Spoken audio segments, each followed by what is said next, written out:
Neill, you're the boss man of Ewemove, 120 branches around the UK. What are the opportunities and threats of this post-lockdown property market and the stamp duty issue? Talk to me.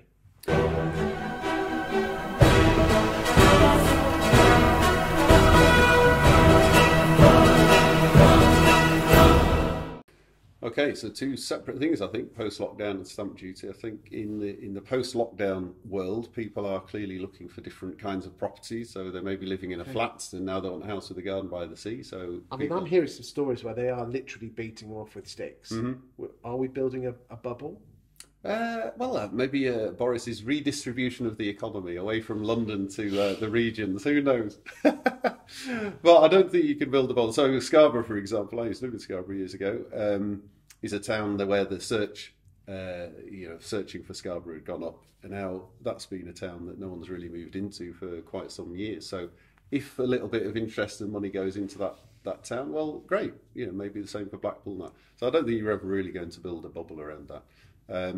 Maybe it will cause house builders to think about the sort of size and style of housing they build, to suit changing needs. So people want offices at home, whereas perhaps they haven't done before. So that's good. I don't think there's anything wrong with that particularly. But people are clearly wanting to change their domestic surroundings for sure. And that's got nothing to do with the stamp duty change. I think that's just a realisation from COVID. So will stamp duty have an effect beyond that? Let's come to stamp duty just in a second. The estate agents, I don't know about what your 120 franchisees are doing, but they almost seem to be running around like they're almost too busy. I mean, some people, not necessarily you guys, because you're franchisees and you're individuals, but I'm hearing a lot of estate agents haven't brought back all their furloughed stuff yet. No, they haven't, and I think so. We're seeing a big uplift in market share, and I think that's a result of two other things. In July 2020, this last month, we listed 50% more properties than our best month ever on record previously. So a 50% jump from June, which was our best month ever, we've now gone up again, is just astonishing.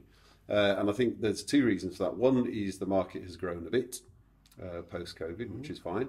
But the other is the number of competitors has shrunk because a number of the corporates still haven't fully recommissioned. A number of independents, especially those that sitting on big managed portfolios, haven't recommissioned because the staff salaries are being paid, they're not paying rent in the shop, they've got a grant, maybe a bounce back loan.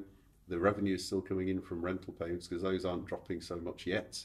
Maybe October will be different. So they are more profitable now than they've ever been before by not being active in the sales market. Because if they spend money on marketing to drive some leads, they've got to unfurl all their staff to deal with them, and they don't want to do it. So they're sitting there enjoying what is a kind of few good profitable months. But if they don't start playing now, they could find themselves in long-term demise, and that's the risk for those corporates who haven't got back, and also those independents who haven't really fully recommissioned yet. So back to us, that means we're seeing substantial market share growth. Well, my fear is and the phrase "make hay when the sun shines." You've got to go out there, but we are staring at a cliff edge where the property market, in other situations, most, not all, when we've had a break on tax, things have dipped afterwards. Yeah. I know we had the stamp duty stuff in 16, but that was only one part of the market. When we had dual Miras back in 87, it just fell like a stone. Do you think agents are doing enough now to ensure that we get enough of the pie afterwards?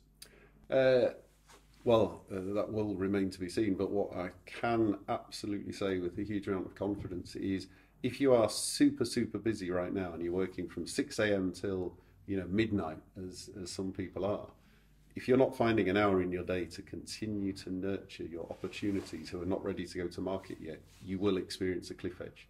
But if you still focus on nurturing those opportunities, you won't experience such a cliff edge as your competitors. So in very, very buoyant sales times, if you take your eye off the ball of your future pipeline, you will drop. I've been in sales for many, many years. So property market estate agents has got nothing to do with this. It's a fact of sales.